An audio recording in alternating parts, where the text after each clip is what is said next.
Welcome to Elevate Port, where we elevate your mindset, inspire spirit, and ignite your leadership journey.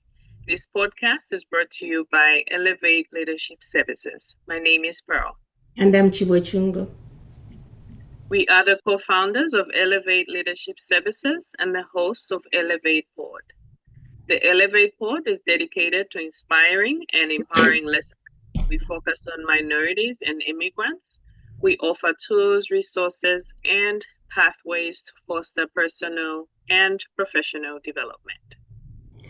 Thank you so much, Pearl. And today it's an honor for us to be having a conversation with Raichelle Strickland, who is going to be sharing many experiences that she has, her thoughts, and her journey on Empowered to Lead, that preparing the next generation, a topic that is of interest to many of our young ones, because we need leaders who can grow them and who can support them. Because the greatest leaders are not those who create followers.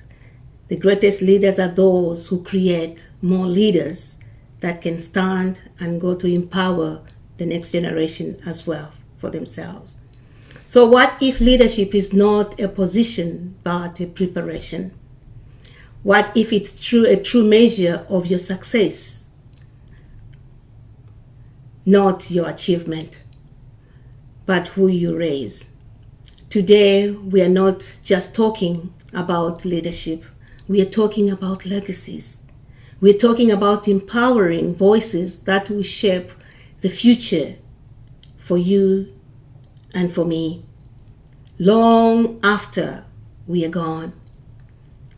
Because the next generation is not waiting. They are watching us. They are learning from us. And they are becoming based on what we model today. Before we venture in the discussion or conversation with Raichelle, I would like to give you her rich bio that she shared with us. And truly, it's very rich and very, very encouraging and very appropriate for this topic. Raichelle Strickland is an Articulation Officer and a Counselor at the San Joaquin Delta College, where she has served for the past 10 years as part of the 20-year career in higher education, focused on expanding access and opportunity for the first generation and marginalized students. Born and raised in Stockton, and the first generation college student herself, Raichelle is deeply committed to using education as a tool to create clear and attainable pathways for students and families in our community. A cornerstone of her work has been her leadership with Delta College Black Excellence and Enrichment program, abbreviated as B, which she rebuilt and re-envisioned following the pandemic to better serve African American students. Through her leadership, the program was strengthened through external funding, institutionalized for long-term sustainability, and redesigned as a culturally centered learning community that supports a successful first-year college experience for African American students. Her work has included mentorship and counseling, as well as expanding access and opportunity by organizing college visits and bringing the HBCU fair to San Joaquin Delta College, providing critical exposure for students who may not otherwise have the opportunity to travel across the country. Beyond campus, Raichelle works extensively with students and families throughout the community, including teaching in the legacy program, preparing students for college, reviewing applications, essays, and guiding them through the college admission process. She mentors women of color through ongoing individual relationships that grew from her work with the Stockton Scholars, Chrysalis Initiative, and continues today.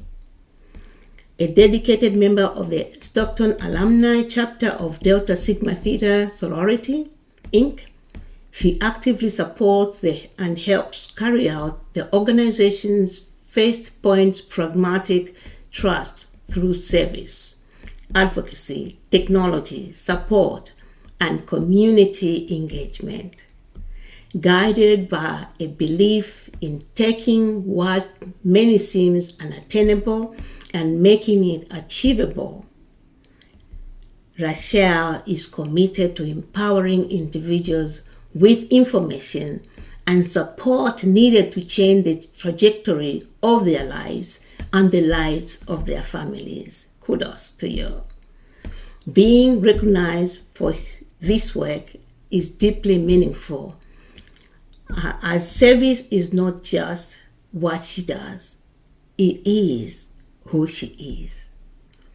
She remains committed to expanding access, uplifting students, and empowering the next generation of scholars and leaders in their Stockton community. You know, this is what we say, that you lift as you rise, and that's what you lift as you rise, and that's what she continues to do in these communities. But beyond doing all these and accumulating all these accolades that she has, she is a mother of 3 girls and a boy, and also a beloved wife.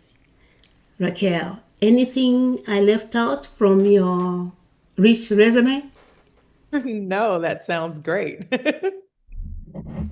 All right, over to you, Pal. What a rich bio. I can't wait to dive in. Empowerment begins the moment you choose to see potential where others see limitations.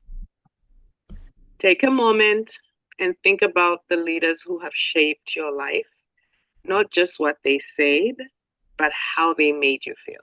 Did they empower you? Did they see you? Did they call out greatness in you before you even believed in yourself? Now the question becomes, who are we becoming for the next generation? Because leadership is not inherited. It is cultivated, it is nurtured, and it is intentionally passed on. So let's go right ahead into our questions for today. So the first question from myself, Raichelle, is what does it truly mean to be empowered to lead in today's world? Thank you. Thank you for having me. So for me, it means having a strong conviction, this sense of responsibility where you want to contribute in a meaningful way. I don't know that I, woke up one morning and said, I want to be a leader, but over the years, I feel like there had been, maybe topics or issues or challenges that, you know, took over my brain, right? Kept me up at night. And I wanted to figure out ways to either improve something or, ways to mitigate this particular challenge. And I think at some point I realized, sometimes you look, why isn't this person doing it? Or, this person is in charge. Why aren't they doing it? And sometimes you have to look in the mirror and say, why aren't you? What can you do to contribute to this? And I think that's how, my role as a leader shaped for me. Um, when I was growing up, I feel like the leaders in my life, were like grandparents or, that neighbor, and they imparted lessons and information, into you. But nowadays, I don't know that that's happening in the same way that it did when I was younger. We're all so busy, our children are busy, and I think some of that information sharing, that relationship connection is not as strong as it was, 20, 40 years ago. And you think about that, in African American communities, sometimes, people affectionately call their grandma Big Mama, where are the big mamas, in today's world? And if you're not seeing them, you have to sort of look at yourself and say, well, it's time for me to step up and maybe serve in that role. If this person is not getting this from home, who's going to teach them? And so for me, it's just that feeling of a responsibility and going with that. Yeah. We need a lot of people to have that sense of responsibility. And as we were discussing, what I heard is, and this is a phrase that's saying, it takes a village to raise the children. Mm-hmm. And many of us, we are raised by the village. You echoed, you had grandparents, you had a neighbor, you had people to Yes. learn from. Today, those things are missing unless you intentionally do that. Right. Otherwise, you'll be the sole parent or the sole parents to raise your child. Mm-hmm. Our children are missing. What I like is, how do you empower? So, as an empowered leader, you take charge. You start helping others, and you start ensuring that they get what they're missing. Mm-hmm. I think you also, I think my question that I was going to ask is, when did you recognize yourself as a leader? I think you also answered partly that question. Would you like to add more to what actually, maybe a story of what truly happened for you to recognize? You told us, yes, you looked left and right, but is there a story that really just made you say, you know what, I am I am a leader myself, and this story just spurred you to the next level? Yeah, to be honest, in hindsight, I think throughout my life, even as a child, I had always been put in positions to um, lead in, maybe not in the way that, we think, but, whether that was in elementary school and, being selected to give a speech or encouraged to, run for office or something like that. It started at a young age, but I don't know that I have one story, but I just think that I have been put in various situations where I had to step up. Even in my counseling career, until I started working for my current employer, every previous counseling position that I had, I was the first person in that position. The position did not exist prior to me stepping into that role. And so I feel like I've always sort of been thrust into a position where I had to figure things out. I had to make decisions. I had to build relationships, so I just feel like that has been a call on my life to lead, whether I knew it or not. Um, One time that I can think of where I actually said, if they're not going to do it, I need to do it, was with the Black Excellence and Enrichment program. That program took a hit when COVID took place, and a lot of the other programs were pivoting. They had moved to a virtual model, and their students were still being supported, but our African American students were not being supported in the same way that they had been prior to COVID. And, at the time we had an administrator in place who had to make decisions on what they were going to do with the program, if they were going to bring a new leader in. And you know, there was a lot going on during that time. So I don't want to make judgment about what she was choosing to do, but it felt like there wasn't a true plan in place. And I remember laying in my bed thinking about this, thinking about those students, and kind of running through the list in my mind. Who can take this on? Who can I encourage? To take this role? And it was sort of like, no, it's you. Like, you need to take the role. You see the vision, you see the need, you need to step up. So that's one time that I could think of to where I really felt impressed to step up and do what I needed to do. So yeah. So that was actually showing already what you've been doing. This just came as one thing that it is a must. Right. What I like about you is it's always, oh, you're looking at me, who can do it? And then these four hands are saying, hey, hey, hey, you are.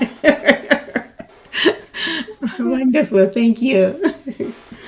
Yeah. Now, you may have been, in a way, whether you knew it or not, you may have been prepared, to step up. You may have been prepared to stand up for yourself or for others, prepared or not.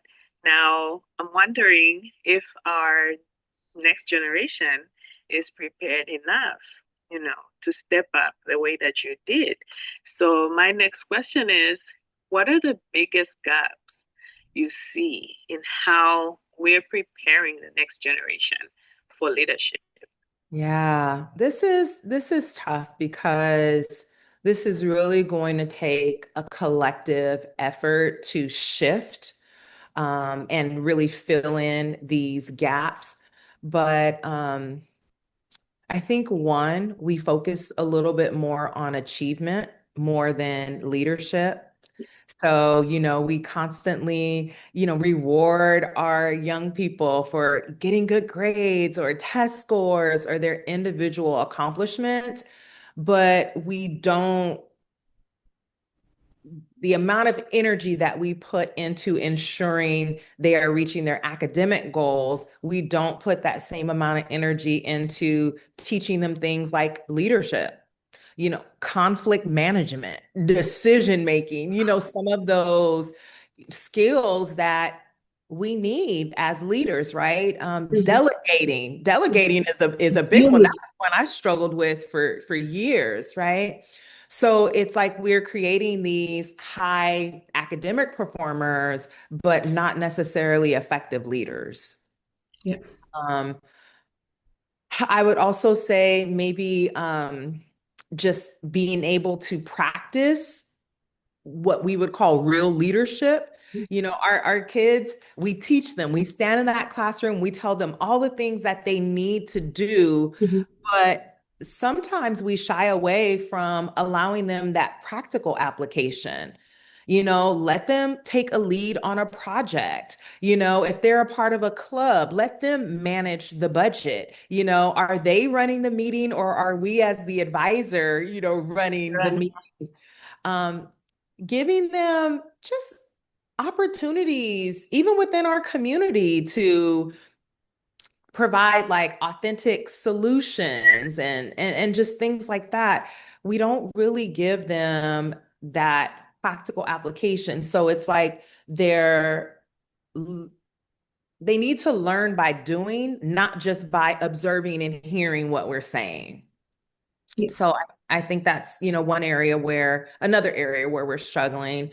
Another big one for me is emotional intelligence. that is huge. That is another whole podcast, right? Yeah, it's huge. But I mean, especially in such a technology-driven world where everybody's faces, into a phone, I think there's a gap in interpersonal skills. I don't believe that our current generation is as self-aware or empathetic. I don't know that they're given the opportunities to give feedback as well as receive feedback, right? So I really feel like that is an area that we could strengthen. And then the biggest one of all is resilience, and just not resilience, but like resilience through failure. So, we're this participation trophy society where everybody just gets a trophy for participating, and we're not really teaching our kids how to adapt, right? So if you lose, what can you learn through losing? How does that impact your ability to grow? Like, or your ability to be persistent, right? And try to tackle that same thing again, but do it with this knowledge that you've learned because of the failure. Mhm. Instead, we prevent the failure. And Mhm. I think it's important for our young people to be able to fail in a safe environment, right?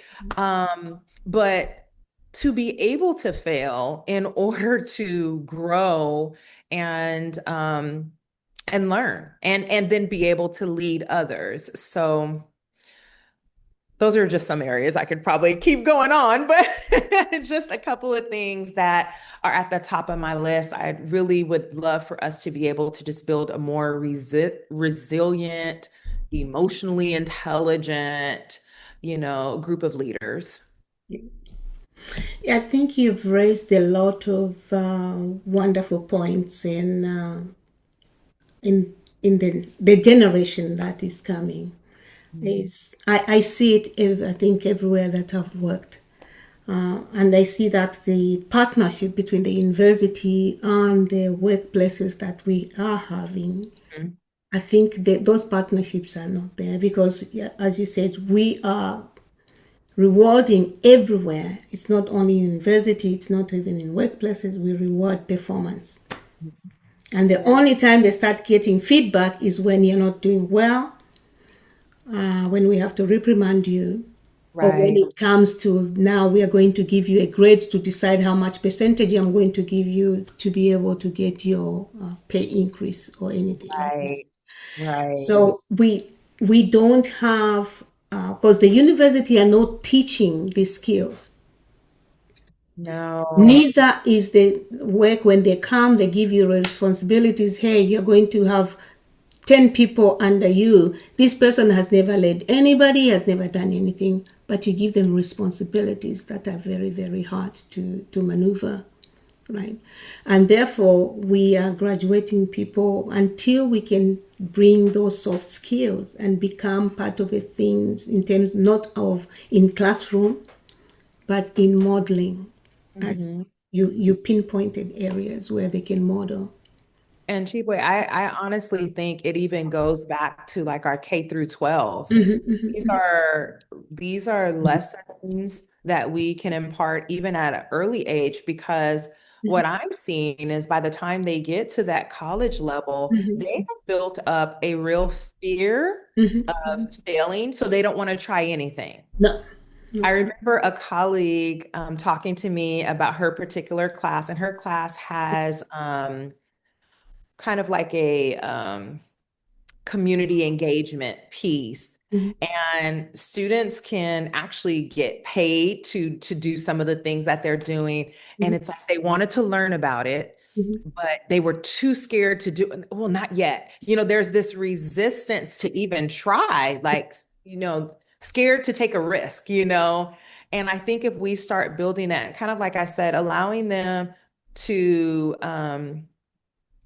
experience success and failure in a safe environment. So, if we're allowing them to do things at a very early age where maybe, you do a project and, the project, I don't know, like a little science project, maybe that project went well, or maybe it didn't go well. And if it didn't go well, okay, so why do you think it didn't go well? Yes. How can we improve it? Well, Yes. let's try to improve it. Let's see if we can implement that, and how that would go.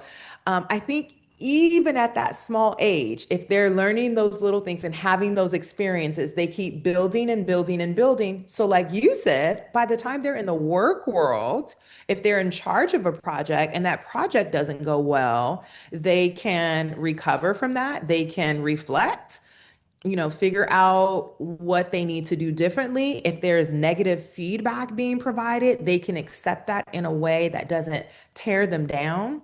Mhm. So, yeah, I definitely feel like that gap extends all the way back to that K through 12 environment. Yes, yes. I think what you mentioned is learning, allowing people to fail to Mhm. learn, not sort of reprimanding people when they fail. Is Right. what is the lesson that comes with failing? Yes. Review, reflect, and see what you can do better. Mhm. But it really requires that each and every one of us, leaders that are trying to model this, are actually giving everybody that space, which I Yeah. don't see all the time. Right? Yeah. Now, there's something that you've said that just sparks something in my mind, our culture, Yes. our backgrounds, our experiences, even as minorities, knowing what we know, and coming either from a place of fear or from a place of preparation. I'm not sure we have enough grace, giving the kids enough grace to Mhm. fail and Absolutely. to fail forward and to learn from failure. So, Mhm. because of where we're coming from and what we know, failure is not an option. It is not. And so, you just said something that I recognize. They don't even want to try Mhm. because they fear failure. So Mhm. that's really a hard one. And it's so hard to come, to build from that, to Mhm. really encourage a child who has learned to avoid failure rather than even try. Yes, absolutely. All right. Okay, that's wonderful. So my next question is what role does identity and self-worth play in developing these strong leaders or the leaders we want to save us in future? Because we'll be saved by them. If we don't teach them, we're going to get what we dish. Right, right. I think it plays a huge role, Mhm, right? mhm, My grandmother used to say, if you don't stand for something, you'll fall for anything, right? mhm. Yes, So yes. if you don't know who you are, Mhm, what your value system is, your personal beliefs, mhm, mhm. that will have a huge impact on decision making. Yeah. You know, nowadays, I think about the political realm, right? And all the pressures, right? To be persuaded to go this way or this way.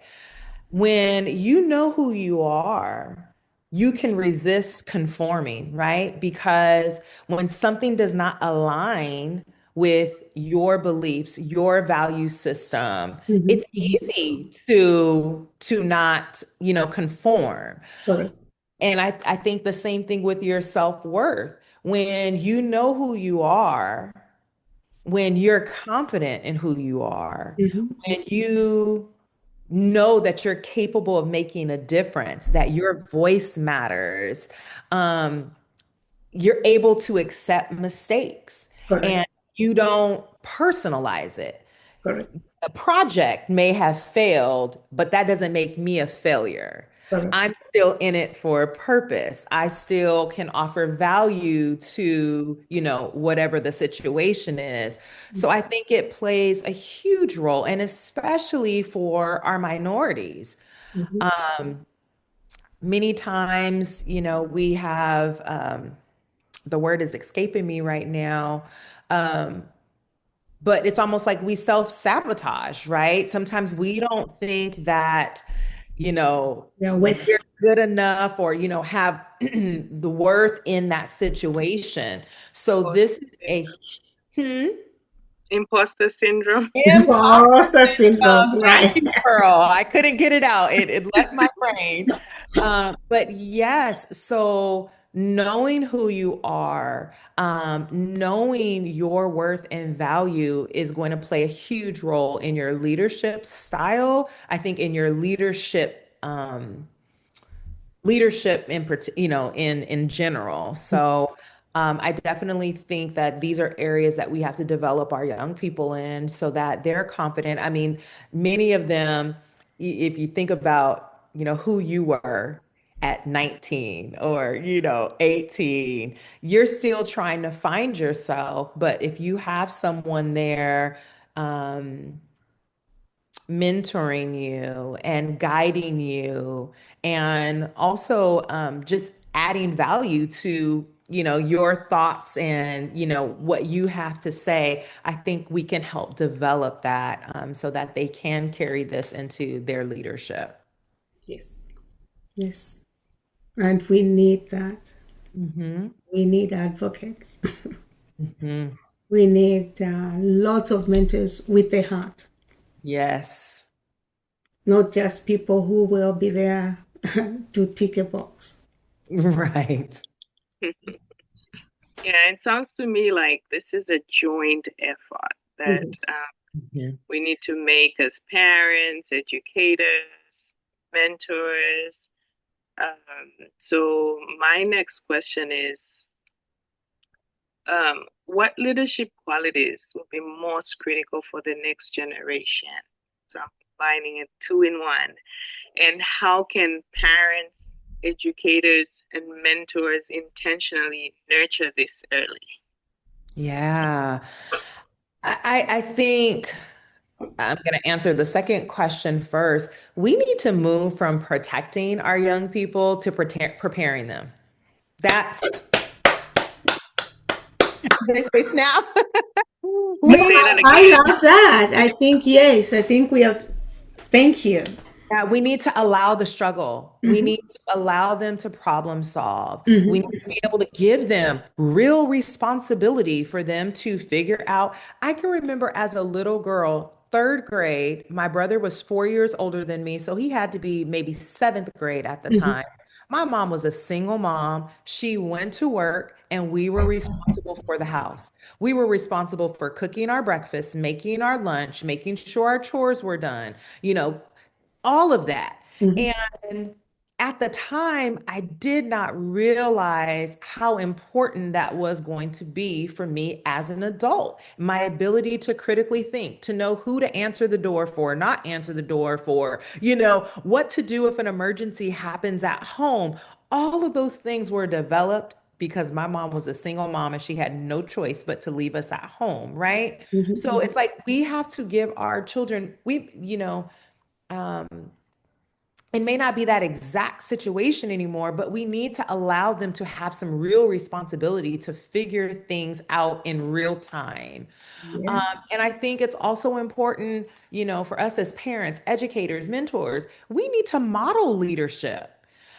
In the B program, I used to tell them, I'm going to hold you accountable, but I'm also going to hold myself accountable. If I expect you to be in class, I'm going to be in class. If I expect you to be prepared, I'm going to be prepared. So we have to model what we expect to see. Mhm, And I also think we just need to give them opportunities to use their voice so their voice can be strengthened and they can grow and develop, their character and who they are as leaders. mhm, mhm. So yeah, so that was right off top, Pearl. So I had to start with that one.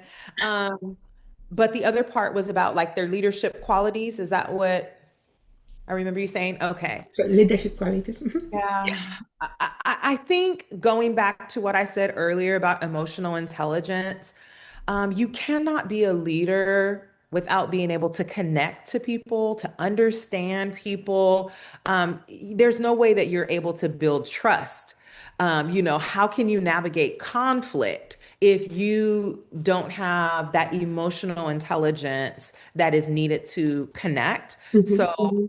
and again, because we are in this technology driven generation where there's not a lot of social interaction or human interaction, I think that is super important and at the top of my list. Um, the second coming in at number two is critical thinking. Critical thinking. Oof, I think you're bringing a topic that, and I think with what we have technology, what is happening? Maybe I'm happy you're bringing that up. Yes. I mean, we know that as a leader, you're always going to be inundated with information, right? And like opinions. And I mean, you think about our young people, they're inundated with social media, influencers, AI, Mhm, mhm, mhm. but you also need to be able to determine what's creditable, Yeah, and how to take action. There's so many things I see on social media that, if my children were to see it, they would take it at right. face value. And it's like, no, I want you to do a little bit more research on that. That's not credible. It doesn't make sense. I start to, well, what about this? Well, have you thought about this? To help them think it through. But we really, really need to um, build the critical thinking skills in this next generation, so that they can make good decisions as they lead. Um, Other qualities, resilience.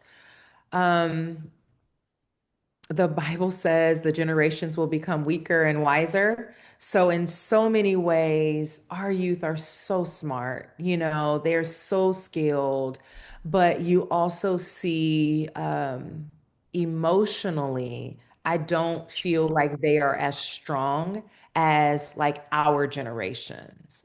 Their skin is not as tough, right? So I think that we need to build that resilience. We need to build some adaptability so that they're prepared for change when something changes. How do we pivot? How do we pivot without losing it, for lack of better words? How do we recover when we have a setback? You think about COVID-19, when that happened, all across the world, we all had to find a new norm, whether we were business owners, whether it was, for the mental health of our family. I remember buying all this recreational equipment so my kids could go outside and play and, try to keep some normality. But when things like that happen, as a leader, we are being looked at to Right. determine, like, how are we going to pivot? What are we going to put in place? How do we take care of this? And I remember, coming post COVID as our students returned to school, and even during COVID, we just had a lot of students struggling and not knowing how to adapt to that, Mhm, uh, mhm. or just be able to just be resilient through it. Um, And again, I just think about that as my mind went to, okay, what do my kids need? What aren't they getting? What do I need to fill in? All of that is the critical thinking and the adaptability and the resilience that we're talking about, right? Whereas some of our young people, I mean, they really went into depressions during that time and just didn't know how to adapt. Fantastic. But Yeah. definitely think Yeah. that area. Good example, I think, of the COVID. And I Mhm, think the COVID was one of the events I can say that has left a lasting mark mhm, on many. mhm, And I think it's really needed leadership in mhm, terms so that we can be able to come through this mhm. and emerge resiliently. But Mhm. many did not. Uh, Right. I'm so happy. I think that the leadership skills that you mentioned, many of these kids, they don't know themselves. This is Right. what I find out. Yeah. They don't know themselves, and they're always wanting to impress the leader above, Mhm. right? Because the way they behave when the leader is not there to that, they'll behave differently. And for me, if they can learn to behave the same way and respect the leaders above, I think we would say we have developed a generation that will move and be not only respected, but will be anchored and Yes. lead with their conviction. Right. Yes. I love that. You know, time is really not with us, so I'm going to go to my second last, and Pearl is going to ask the last question. I wish we could continue because there's so much to do with the young generation, so much that we need to continue doing. But I can see that you're already paving the way. You are already, I think, what you're doing with the young generation is going to help them for the Trying foreseeable to. future. We can only do our part, and I hope with that you can build a village that can help others as well. So, Yeah. one of the things that I would like to talk about, maybe ask, is what role do experience or storytelling, play in leadership development? And I'm asking this question because I myself, you talked about us who have been brought up. I think we lived in those years where the village actually helped us. And to me, some of the proverbs that I was taught actually helped me as I Yes. was raising my child, or when I was about to make a mistake. I think those actually helped me to be stronger. Uh, when I was a kid, they were, what does this mean? But as I grew, they became my foundation. And Mhm. I used it also for my son. So those are the experiences we had. But for now, what lived experience can we use, especially in the children, to help them uh, garner their leadership?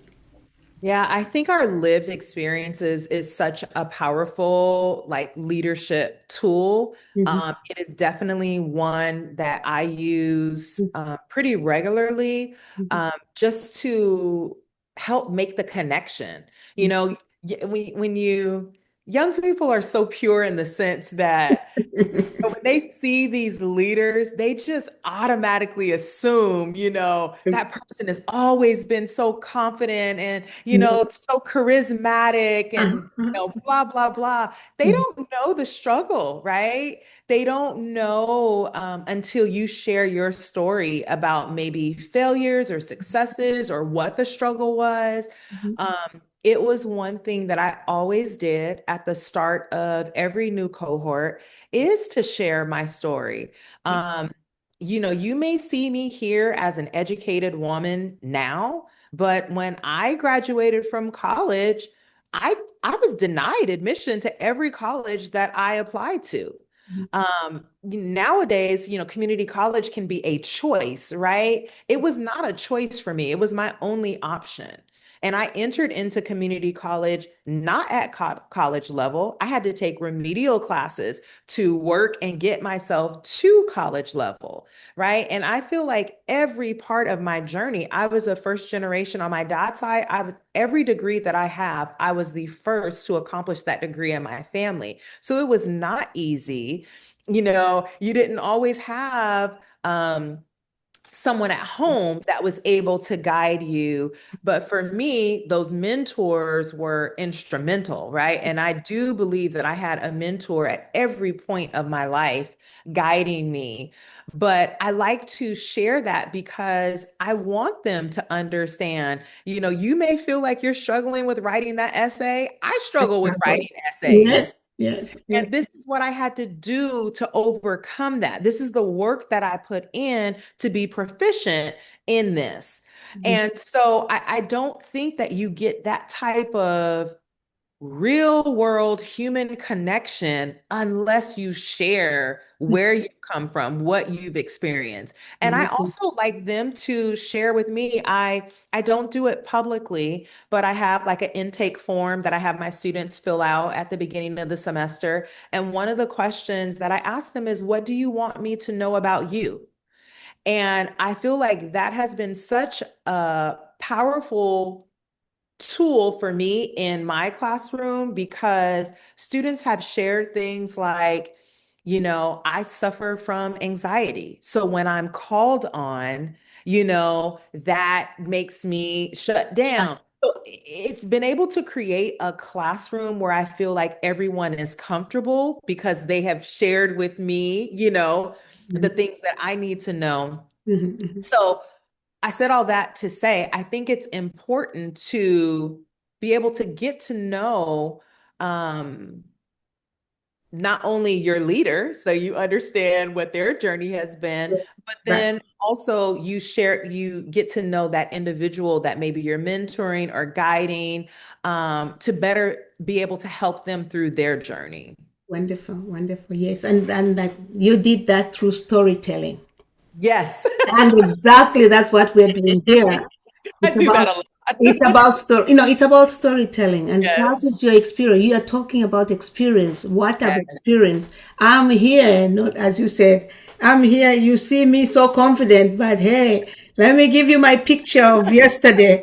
Yes.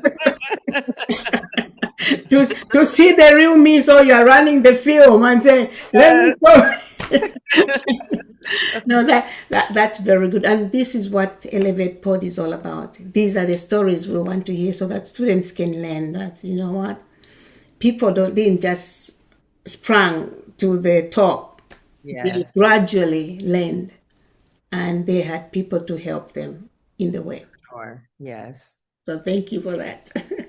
Thank you.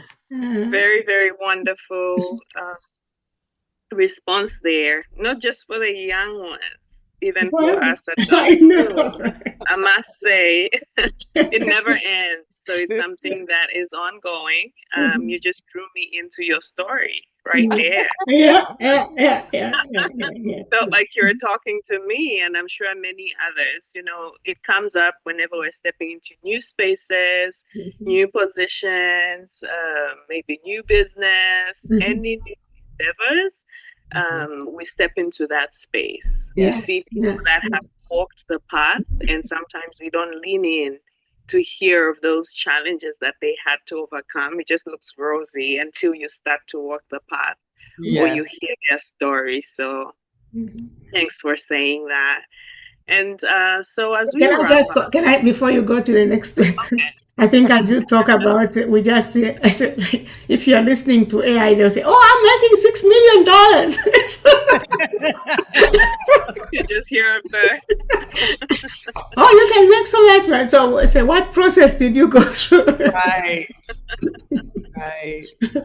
Exactly. You have to walk the shoes and realize there's just so much more before that experience. If you get that experience, that is. Okay, so many things that you've touched on as we wrap up, as we prepare for just one message for our young persons that are listening to us right now. I know you've touched on some of the common mistakes we make. When we're preparing our young leaders, you've talked about resilience, teaching resilience. And sometimes that is also taught in our storytelling, in the different experiences. As we relay those, we're also teaching resilience. So thank you again for sharing. So as we wrap up, in a nutshell, could you give just one message to a young person? It might even apply, like we said, to an adult. But can you just give one message for someone that's stepping into leadership today, or that wants to step into leadership? They desire leadership. What's one message you can give them? I think I would say, don't wait until you feel ready. A lot of times, we tell ourselves, oh, I need more experience, or I don't know this yet, or I need to grow in this area. But leadership is not about having all the answers. I think it's more about having the courage to take the next step. And I would encourage that young person or that adult to ask yourself, how can you use your gift, your voice, your experience to help someone else, and then do it. That's good. Yes. No, I agree. Yeah. Yeah. So, yeah, don't wait. Just do it. Do it, because we all have purpose in this. And like I said earlier, you can feel it when that calling is on you and when something is being impressed on you to move forward in. So don't psych yourself out and make yourself believe that you're not ready. Again, I have a lot of biblical references, but I think about Moses. You know, Moses said, Lord, I have a speech impediment. You know, how am I Yes. supposed to lead Impediment. all of these people, right? But what we can learn from Moses is it's not about being ready, it's about being open, right? And like surrendering to the opportunity and learning as you go, seeking others, you know, because like I said, it's a collective, right? You don't have all the answers, so you'll lean on other people to guide you as well. But stand in your purpose, stand in that thing that you are supposed to be doing. Amen. Amen to that. Thank you so much. Thank you. Thank you. Thank you. Yeah. Yeah. No, wonderful. Unfortunately, time is not with us. But we truly appreciate the information, the stories, because we all need it, whether we are the young ones we want to. I think as people who are also leading, we also need to continue learning so that we can get this information that can help us to rethink our where we are and how we can forge ahead as we navigate our mentoring roles or mentee roles that we have. So we're coming to a closure. Thank you both for Yes. having me. I truly appreciate it. Wonderful, wonderful. You know, we do not prepare the next generation by protecting them from challenges, but we're by equipping them to rise through them. And I think you mentioned that yourself. It is very important that we know that, and especially as parents, because we are also raising the next generation. We cannot continue to do that.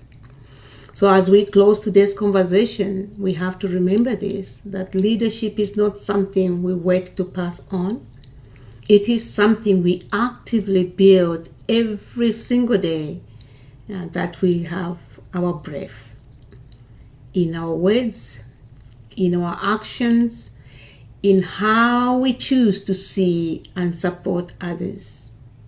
The next generation is not just our future, they are our responsibility to mentor and to help them develop into the best leaders that we want them to be. So with that, I'd like to thank you and thank our audience for the wonderful discussion. Thank you, Raichelle. Yeah.